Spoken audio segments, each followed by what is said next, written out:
é um período de prosperidade, é um período de longevidade, é um período de bênçãos de Deus. Então veja, como é possível o lobo viver em paz com o cordeiro? Hoje, lá na África do Sul, na África, digo melhor, no deserto, se passar um cordeiro e o lobo vê, ele já destrói, por causa da ferocidade do animal. Então, é um tempo de prosperidade. A pessoa mais nova morrerá com 100 anos. É o Cristo Jesus regendo com vara de ferro no milênio ao lado da igreja, auxiliado pela igreja. Louvado seja Deus. Então veja, e morará o lobo com o cordeiro e o leopardo com o cabrito, se deitará, e o bezerro e o filho de leão e o animal cevado andarão juntos, e um menino pequeno os guiará. Louvado seja Deus. É um período glorioso, é um período maravilhoso. Jeremias 31, 12 e 14, outro texto que fala da literalidade do milênio, que fala que o milênio é na terra. O milênio não é espiritual, o milênio não é alegórico, o milênio é literal e é bíblico, e vai cumprir-se, porque a palavra de Deus é fiel. Assim que virão, e exultarão no alto de Sião, e correrão aos bens do Senhor, ao trigo, e ao mosto, e ao azeite, e aos cordeiros, e bezerros, e a sua alma será como um jardim regado, e nunca mais andarão tristes. Não haverá tristezas. É o reino de benevolência, de prosperidade de Deus. O versículo 13 diz assim: então a virgem se alegrará na dança, como também os jovens e os velhos juntamente, e tornarei o seu pranto em alegria, e os consolarei, e lhes darei alegria em lugar de tristeza.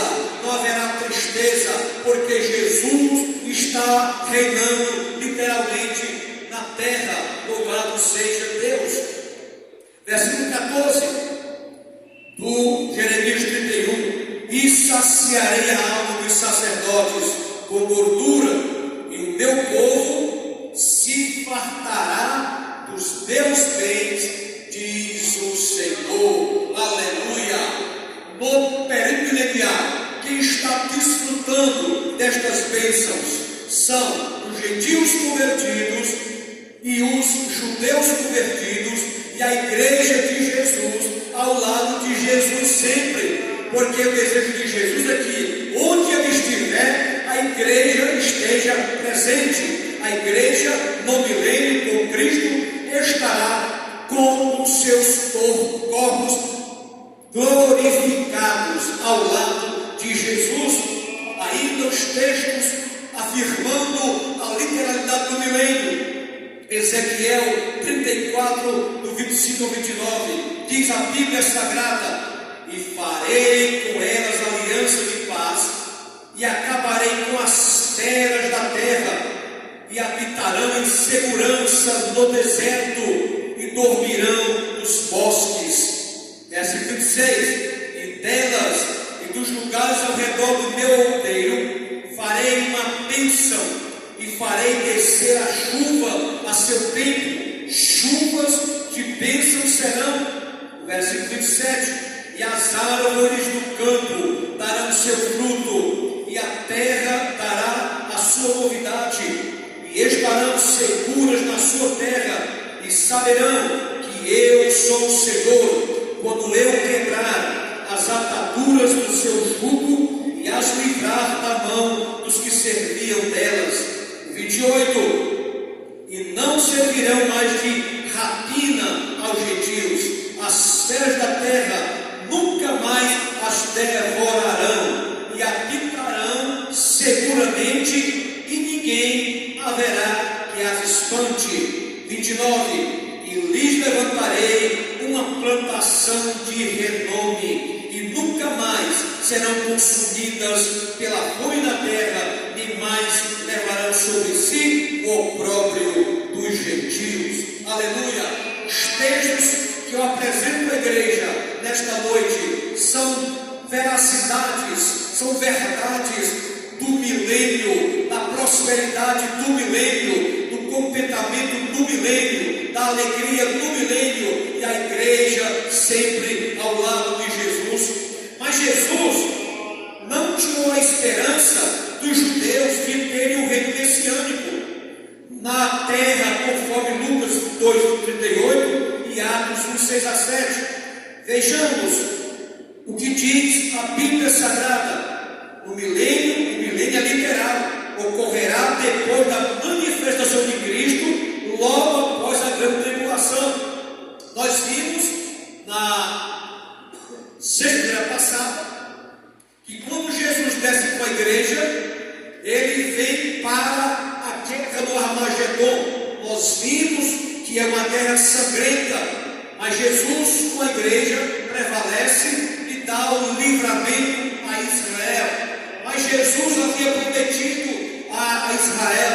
A profecia também dizia antigamente que Deus tem um pacto perpétuo com Abraão e com a descendência de Abraão, que são os judeus. E agora vai cumprir-se a profecia, porque eu não vi o milênio, mas pela Bíblia Sagrada e pela fé eu creio verdadeiramente que o milênio ocorrerá em um tempo determinado por Deus, que os incrédulos continuem sem acreditar. Pessoas da igreja, de outras igrejas, não creem no milênio, mas nós cremos no milênio, porque a Bíblia assim nos revela que o milênio é verdadeiro. Olha o que diz a Bíblia, Lucas 2:38, e sobrevindo na mesma hora, ela dava graças a Deus e falava dele a todos os que esperavam a redenção de Jerusalém. Em virtude das guerras, da destruição de Jerusalém, Jesus estava acendendo no coração dos judeus que eles iriam participar do milênio. O reino messiânico vai cumprir-se no período na frente, aleluia, e o povo não poderia perder esta bênção que é verdadeira. Atos 1:6-7. Aqueles, pois, que se haviam reunido, perguntaram, dizendo: Senhor, restaurarás tu neste tempo o reino de Israel?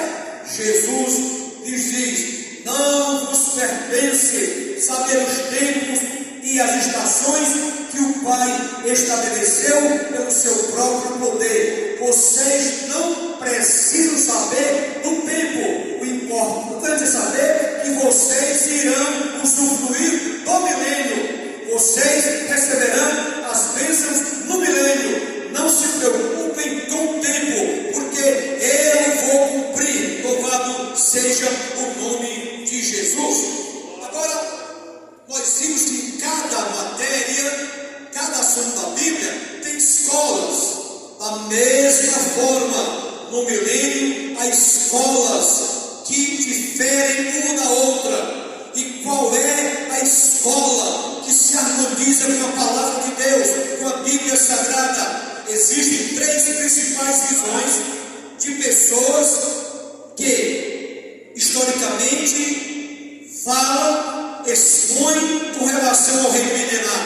Primeiro, qual é a escola? Amilenismo.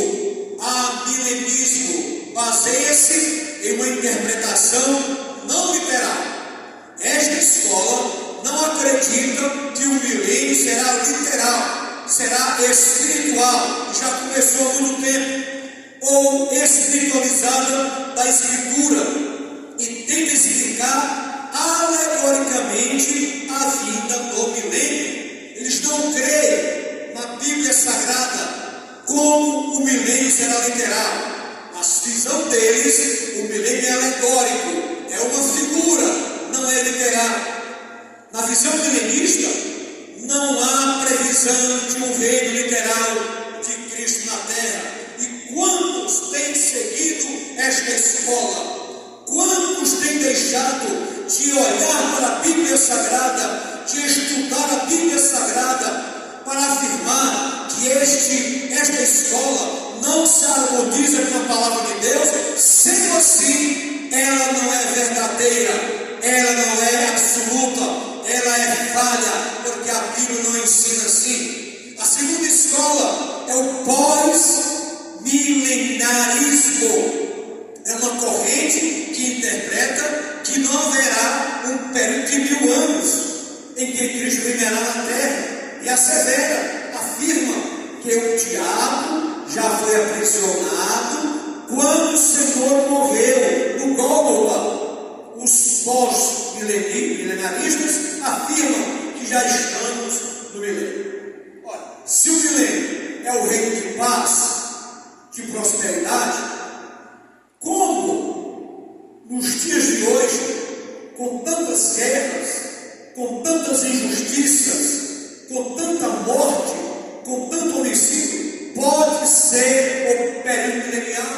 Não tem sentido isto. A visão pós-milenarista, ela está completamente desconexa da gloriosa e santa palavra de Deus.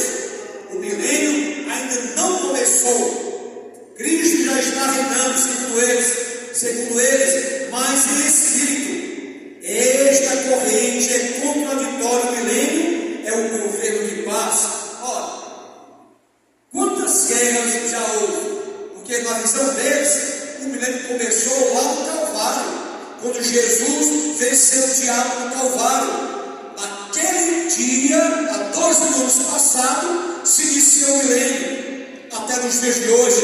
Mas se contradiz porque neste tempo, de lá para cá, já houve várias guerras. A Primeira Guerra Mundial, a Segunda Guerra Mundial, a guerra por segregação racial na África do Sul, do Ocidente, tantas guerras. Então é uma contradição com o milênio, que é o reinado de paz, de prosperidade, no nome santo de Jesus. Pastor Ivan, qual é a escola que se harmoniza com a palavra de Deus? É exatamente o pré-milenarismo. A igreja de Jesus e a Assembleia de Deus, ela é pré-tribulacionista, ela é dispensacionalista histórico, ela é pré-milenista, porque ela acredita que Jesus veio antes do milênio para implantar o milênio e não depois do milênio. Louvado seja Deus. Então essa escola de interpretação é mais coerente e que honra as Escrituras, está em harmonia com a Escritura. Os pré-milenaristas afirmam acertadamente que Cristo voltará antes do milênio. Ele já tem voltado com a igreja, já no final da grande tribulação, para implantar o reino milenial. Mas neste período de 1000 anos na terra, haverá pessoas que não irão gostar do governo de Jesus. Isto prova que nem tudo é Satanás. Por quê? Porque no período milenial, Satanás estará preso, portanto, sem influenciar no coração do ser humano. Mas no milênio, pessoas irão revoltar-se contra o reinado de Cristo. Não irão gostar do reinado de Cristo, sabendo que está havendo prosperidade, que está havendo longevidade, mas em virtude do coração ainda ser duro, eles vão revoltar-se contra Jesus e contra a igreja. Mas quando estiver terminando o período milenial, a Bíblia diz que Satanás será solto.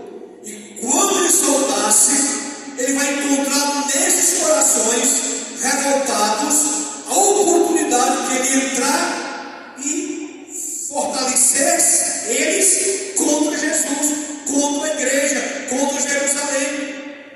aí, meus amados irmãos, acontecerá a última revolta de Satanás. Os dias de Satanás estão chegando. Aleluia! Assim como os dias do arrebatamento estão chegando, Jesus está voltando para buscar a sua igreja. Glória a Deus! Estejamos preparados, estejamos firmes para sermos levados por Jesus. A última revolta de Satanás. Esta revolta é chamada na Bíblia de Gog e Magog. Não confundamos com Gog e Magog no início da grande tribulação. Porque Gog e Magog, antes da igreja ser arrebatada, ela é um aglomerado de nações capitaneada pela Rússia, que vai tentar atacar Israel. Não dizem os estudiosos que é um pouquinho antes do arrebatamento da igreja. Então esse Gog e Magog de Ezequiel 38, 39 não é o mesmo Gog e Magog de Apocalipse capítulo de número 20. A fortíssima batalha do Armagedon, que acontecerá no fim do período da tribulação, é algumas vezes equivocadamente mencionada com a batalha final entre Deus e seu arqui-inimigo Satanás. Muitos confundem a batalha do Armagedon com a outra revolta de Satanás. A guerra do Armagedon é antes do milênio, e a revolta de Satanás é depois do milênio, no fim do milênio. Observem isto.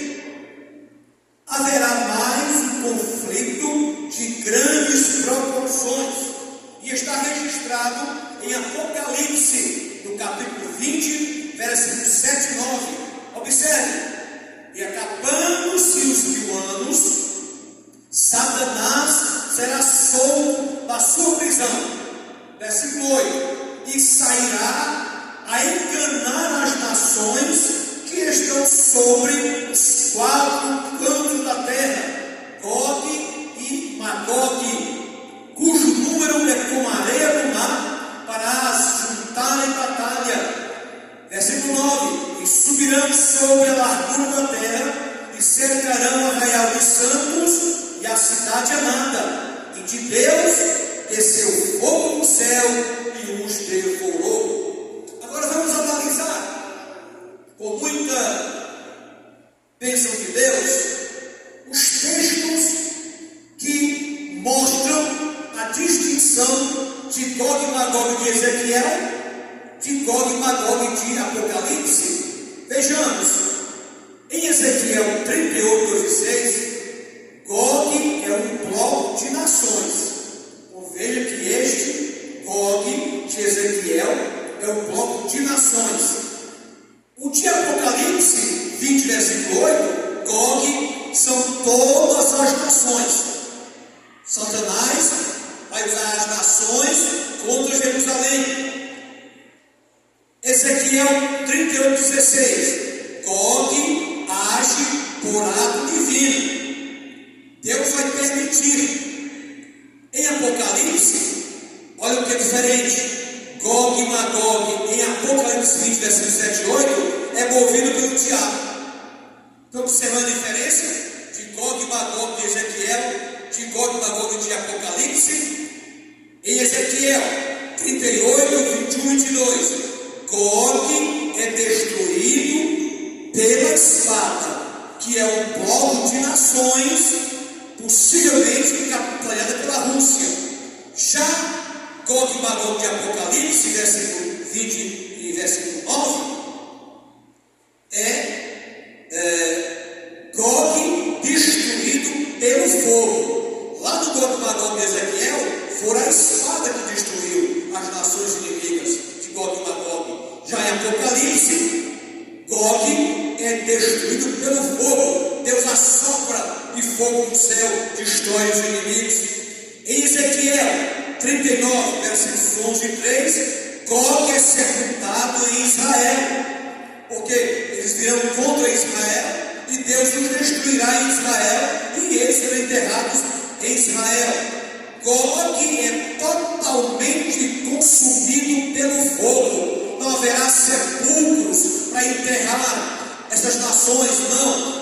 Fogo do céu descerá e os consumirá, porque Deus peleja pelo seu povo, Deus peleja pela sua igreja. Satanás não tem poder contra a igreja, porque a igreja pertence a Jesus, porque a igreja é capitaneada por Jesus, porque a igreja é protegida por Jesus, porque a igreja é ungida por Jesus, porque a igreja tem compromisso com Jesus. Da mesma forma que o remanescente de Israel tem a proteção divina. Então veja agora, Ezequiel 38, 39. Gog vem antes do milênio de Ezequiel. Gog e Magog, Gog de Apocalipse 20, vem depois do milênio. Então não é a mesma coisa. Os irmãos devem ter entendido, para a glória de Deus. Não é a mesma coisa. A identidade de Gog e Magog, em Apocalipse capítulo 20, isso é uma representação da depravação humana em sua totalidade. É um povo que é capitaneado por Satanás para destruir o povo de Deus. O que acontecerá com os rebeldes? As nações ludibriadas por Satanás cercarão o rebanho dos santos em Jerusalém, da mesma forma que ocorreu na batalha do Armagedon, semelhante ao que ocorreu nos dias do profeta Elias, diante dos falsos profetas de Baal. Fogo descerá do céu e destruirá os rebeldes. Todos estes mortos serão julgados do trono branco. Louvado seja Deus. Serão julgados do trono branco. Apocalipse 20, versículo 9, é o que diz: e subirão sobre a largura da terra, e cercaram o arraial dos santos e a cidade amada, e de Deus desceu fogo do céu e os devorou ao inferno, pois será ali atormentado de dia e de noite por toda a eternidade. Então veja que os inimigos nunca irão prevalecer contra o povo de Deus. O povo de Deus sempre vencerá. O povo de Deus é abençoado e protegido pelo Senhor. Ao intervalo, já tinha quase passado da hora, mas vamos ao intervalo para as ofertas e logo após continuaremos em nome de Jesus. Pois breve do céu Jesus descerá, pois ele subiu, prometeu voltar, pois sinais nos mostram que ele vem sem tardar. Preparem as lâmpadas e o óleo também.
Ele é fiel, ele é verdadeiro, ele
Glória a Deus.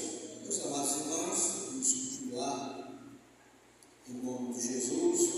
Nós paramos aqui, que acontecerá no diabo e suas hostes, né?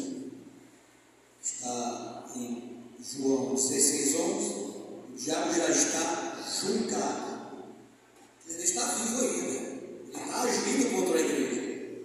Mas ele já está sentenciado, já está julgado. Essa será a sua última revolta, que após o milênio, pois será definitivamente condenado ao inferno, como diz a palavra de Deus. Esse julgamento de Satanás e suas hostes está previsto em Judas, no capítulo 6. E os anjos que não guardaram o seu principado, mas deixaram a sua própria habitação, reservou na escuridão e em prisões eternas até ao juízo daquele grande dia. Vocês sabem, e creio que sabem, quem vai inaugurar o Lago de Fogo?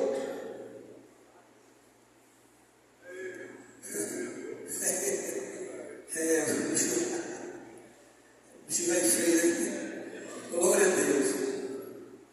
Em 2 Pedro 2,15, Então está escrito.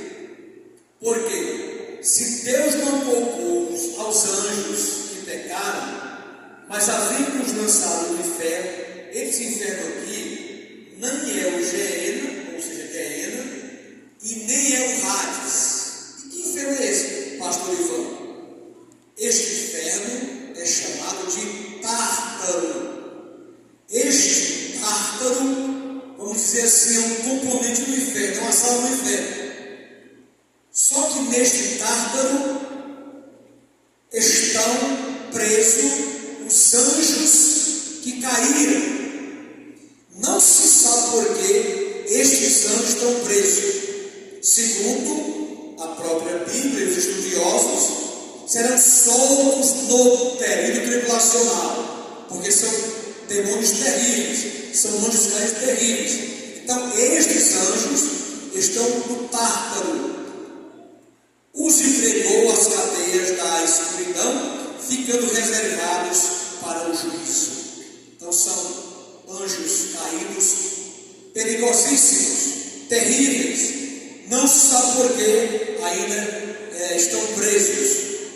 Se fossem soltos agora, o dano que eles causariam na terra, não é? Pode ser isso, mas não há uma explicação clara sobre a prisão esses anjos caídos.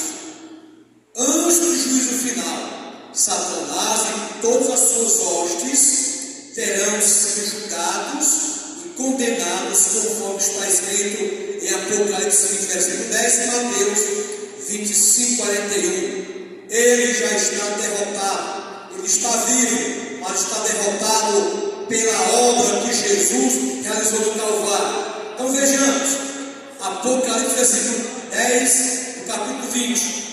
E o diabo que os enganava foi lançado no lago de fogo e enxofre, onde estão já a besta e o falso profeta, e de dia e de noite serão atormentados para o fogo, para todo sempre. Interessante, pediu um irmão, ele disse o seguinte: pastor Ivan, quando o pecador morre sem Jesus, vai para o inferno, é só por um período.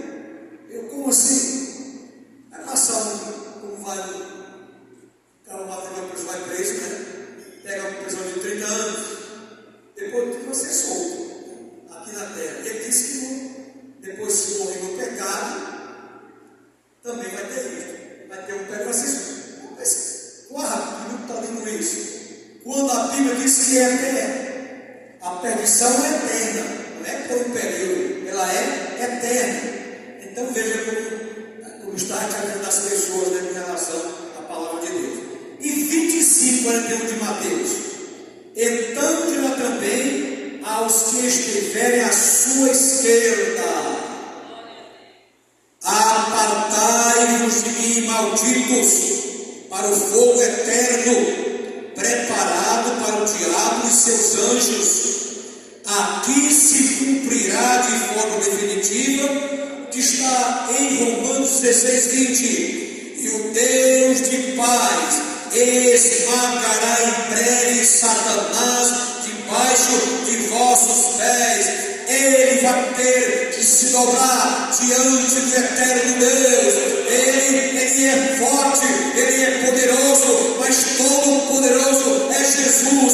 E Satanás vai ter que dobrar-se diante de Jesus, reconhecendo que ele é o Deus Todo-Poderoso, e ainda será condenado. Deus determinará a sua condenação. Aleluia, aleluia. Ele é perdedor, ele trabalha, ele opera coisas ruins contra o povo de Deus, mas será completamente destruído por Deus e será condenado para todo sempre. E o Deus de paz esmagará em breve Satanás debaixo dos seus pés. Glorioso, os santos hão de julgar também os anjos caídos. Olha o papel importantíssimo da igreja de Jesus. Ele estará ao lado de Jesus, julgando os anjos caídos. Portanto, seja a igreja verdadeira, seja a igreja que cumpra a palavra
não sabeis vós que havemos de julgar os anjos? Aleluia! Isto nos anima a continuarmos na batalha, firmes, confiando no Senhor. E aí entrará o trono branco, o juízo final.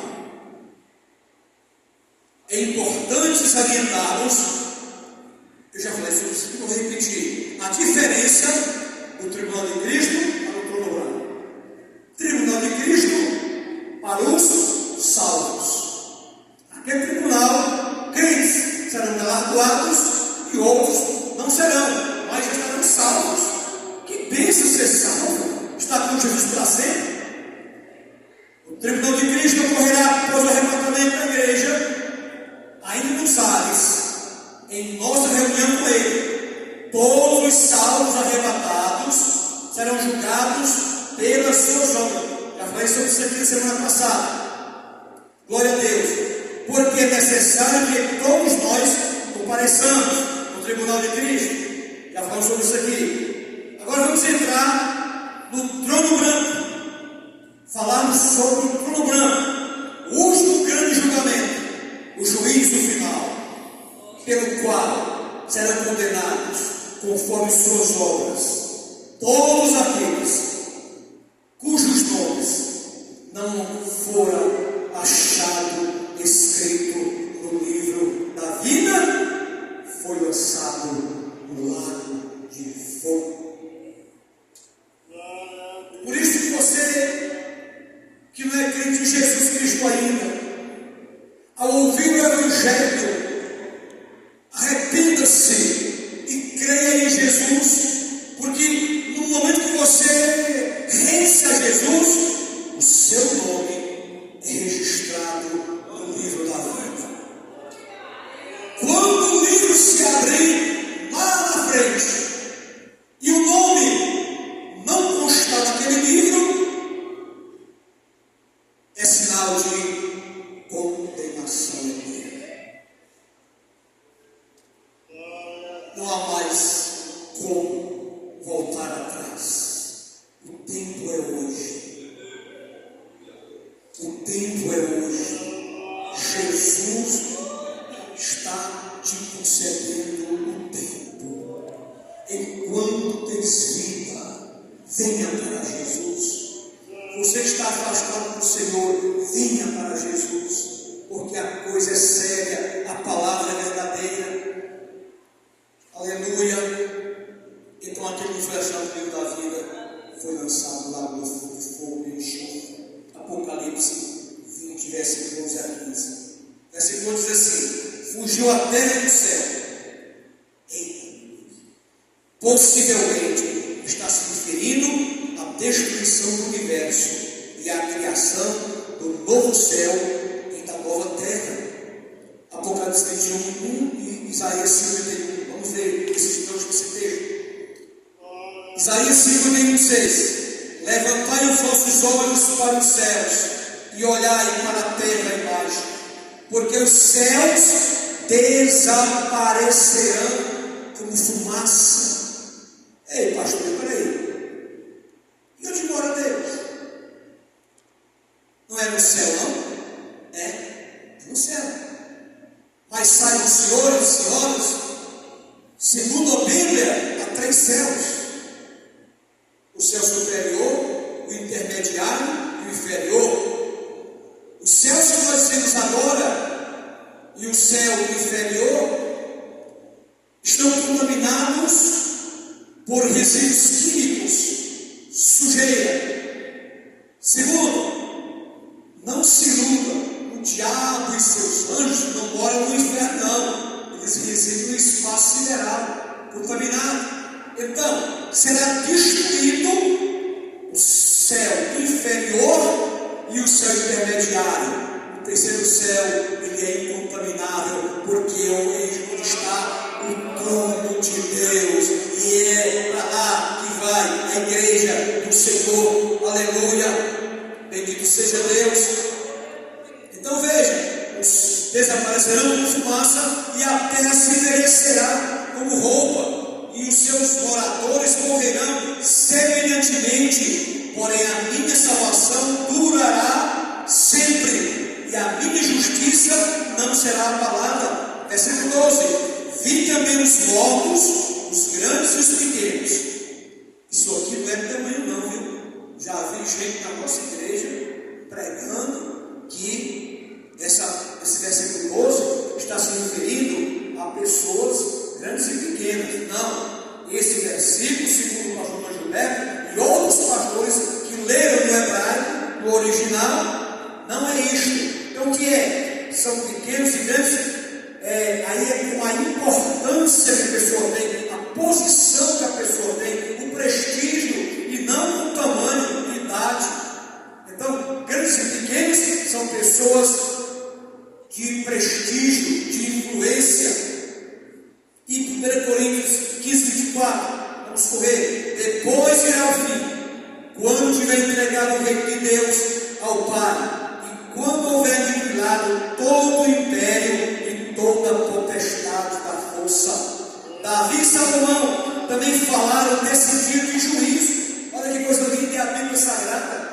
Salomão e Davi, Salmos 9, versículos 7 e 8, diz assim: mas o Senhor está assentado perpetuamente, já preparou o seu tribunal para julgar. Esse aqui é o trono branco. 8. Ele mesmo julgará os povos com retidão. Quem será o juiz? Na verdade, o supremo juiz é Deus Pai. Porém, conferiu toda a autoridade judicial ao Filho. Vejamos, João 5, 22 e 27. E também o Pai a ninguém julga, mas deu ao Filho todo o juízo. Hoje ele é advogado, ele advoga as tuas causas, mas naquele dia ele receberá do Pai para ser juiz, vai julgar. Versículo 7: e deu-lhe o poder de exercer o juízo, porque é o Filho do Homem. Quem será julgado? Todos os que desde Caim porfiaram em suas injustiças, pecados e rebeliões contra Deus. Então você está tendo hoje, que me assiste nas redes sociais, você que pratica injustiça, você que está preso ao pecado, você que se rebela contra Deus e a igreja, Deus está te dando a oportunidade de você se arrepender, porque se você morrer no estado pecaminoso, você terá que se apresentar diante do trono branco e o Senhor vai te julgar e você será condenado. É por isso que a igreja prega o Cristo que salva, o Cristo que veio ao mundo para salvar. Venha para Jesus, reconheça que é um pecador e que precisa de Jesus para ser salvo e não ir para o juízo final, para o trono branco. Aleluia! Qual a base judicial? Os livros de Deus, onde se acham registrados todas as obras dos homens, desde o início do mundo até aquela data. Vejamos os vários livros do julgamento. Abriram-se os livros e os mortos foram julgados pelas coisas que estavam escritas nos livros, segundo as suas obras. Mateus 20, versículo 12. Eu já li. A igreja será assistente desse julgamento também, viu? Olha o papel da igreja. 1 Coríntios 6, 2 e 3. Também já li. Mas vamos repetir. Não sabeis vós que os santos vão julgar o mundo? Ora, se o mundo deve ser julgado por vós, porventura, indignos de julgar as coisas mínimas, não sabeis vós que havemos de julgar os anjos, quanto mais as coisas pertencentes a esta vida. O Senhor Jesus convocará todos à sua presença, em obediência ao comando do Filho de Deus. O mar, a morte e o Hades entregarão os mortos que neles houver, grandes e pequenos, ou seja, de todas as classes sociais, religiosas, políticas, etc. e eles serão julgados segundo as suas obras. Agora veja, a morte deu os corpos que levaram e o rato dos espíritos. Você entende esse versículo aqui, meus amados irmãos? Apocalipse 20, versículo 14, olha o que diz: e a morte e o inferno foram lançados no lago de fogo. Essa é a segunda morte. Por quê? Porque nós temos o Hades, temos o Gehenna, que é o lago de fogo e enxofre, e temos o Tártaro. No Gehenna, no lago de fogo e enxofre, não tem ninguém lá ainda hoje. No Hades tem, porque os que morrem sem Jesus, o corpo vai para o pó da terra, e o homem interior, constituído de alma e espírito, vai para o Hades, morreu sem Jesus. Então, a morte e o inferno foram lançados no lago de fogo, ou seja, neste julgamento, e depois do milênio, vai ser ressuscitado o ímpio, de onde está, corpo no sepulcro, será ressuscitado. O espírito e a alma que está no Hades virão e enxergar-se-á no corpo, e aquele corpo com espírito, alma, será lançado no lago de fogo. É por isso que diz assim: a morte, o corpo e o inferno, o Hades, que é espírito e alma, morte, corpo, inferno, Hades, foram lançados no lago de fogo. Esta é a segunda morte. Aleluia! Nós estamos livres se continuarmos servindo a Jesus em espírito e em verdade. Nós não passaremos, Deus nos guarde, de passarmos como réus neste julgamento. Sejamos a igreja que estará ao lado de Jesus, julgando estes. Vejamos, para já concluirmos praticamente, vamos continuar olhando os livros. Você tem rápido os livros: livro da consciência, Romanos 1, 2, 25, Romanos 9, 1, livro da natureza, Salmos 19, de 1 a 4, livro da lei, Deuteronômio 31, 26, o livro do Evangelho, Romanos 2, 16, o livro dos Atos Humanos, Apocalipse 20, versículo 12, o livro da vida. Este que eu quero ler é aquele,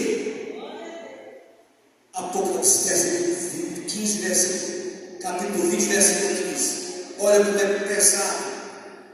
E aquele que não foi achado escrito no livro da vida foi lançado no lago de fogo. E ele está em corpo, espírito e alma, e sofrerá eternamente. Pregue para a sua família, anuncie o Evangelho para a sua família, para os seus amigos. Fale de Jesus. Enquanto a vida, a esperança, morrer sem Jesus, ter uma eternidade sem Jesus, só sofrimento. Sofrimento que nós não temos como mensurar esse sofrimento. Como também é um gozo inefável estarmos com Jesus para sempre, orando na glória do Senhor. Aleluia.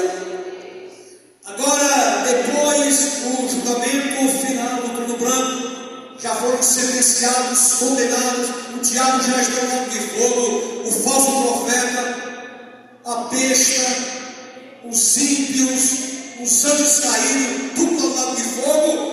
Vai ser instalado novos céus e nova terra, e o eterno e perfeito estado.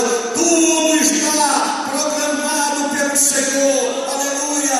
Nós ingressaremos e viveremos a eternidade ao lado daquele que é o Pai da eternidade, aquele que é o Senhor dos senhores. Aleluia! Meu irmão, minha irmã, continue firme na presença de Deus. Não se afaste de Jesus, não se afaste de Jesus. Seja fiel ao Senhor, na abundância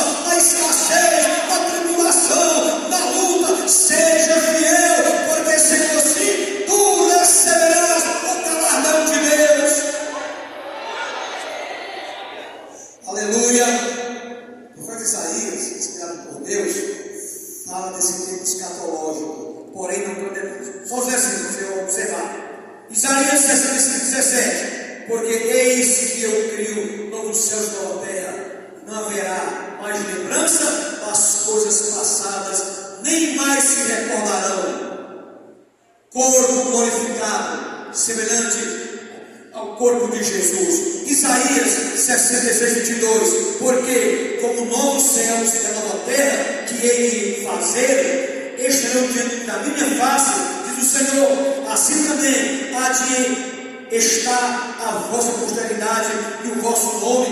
A palavra de Deus, a Bíblia Sagrada nos revela que há um dia reservado em que Satanás desconfigurou, como também o pecado, serão restaurados e transformados pelo poder sobrenatural de Deus, através do Senhor Jesus Cristo. Louvado seja Deus. E após os novos céus e a nova terra, para terminarmos, amanhecer de uma nova era. Nós não temos noção como será. Nós somos finitos, somos mortais. O que Deus tem reservado na sua glória para a igreja, nós não temos como mensurar a grandeza e a bênção que Deus tem reservada para os vencedores.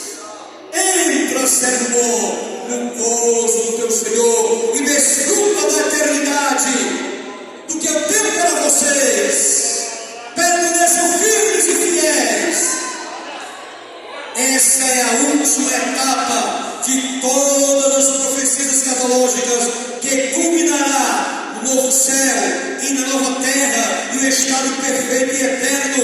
Apocalipse 21 diz assim, 21, e vi um novo céu e uma nova terra, porque já o primeiro céu e a primeira terra passaram e o mar já não existe. Primeiro, no futuro perfeito, não haverá mais mar. A terra por completa voltará à sua forma original. É só olhar lá em Gênesis como era o jardim do Éden. Aleluia. Terceiro, haverá união dos continentes. O mar não vai mais existir. Aleluia. Que maravilha. Céu e terra serão a mesma grade. Céu e terra serão a mesma grade. 2 Pedro 3, 7, 10. Mas os céus e a terra que agora existem pela mesma palavra se reservam como tesouro e se guardam para o fogo até o dia do juízo e da perdição eterna. Vida eterna para terminar. Satanás é banido e torna-se incapaz de influenciar a história.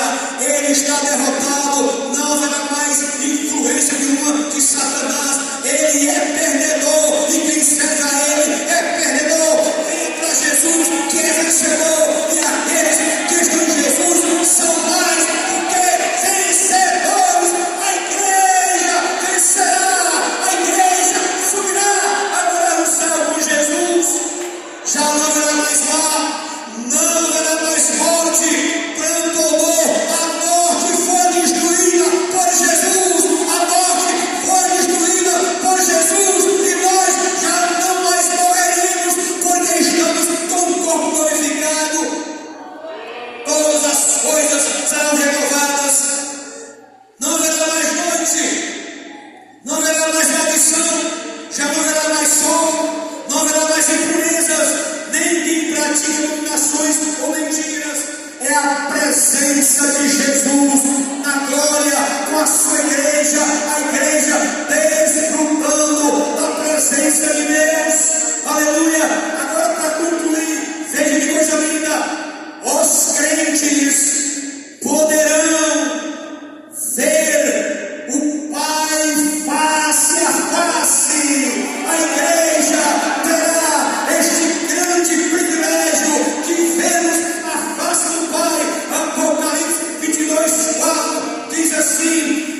Nestas 5 semanas transmitir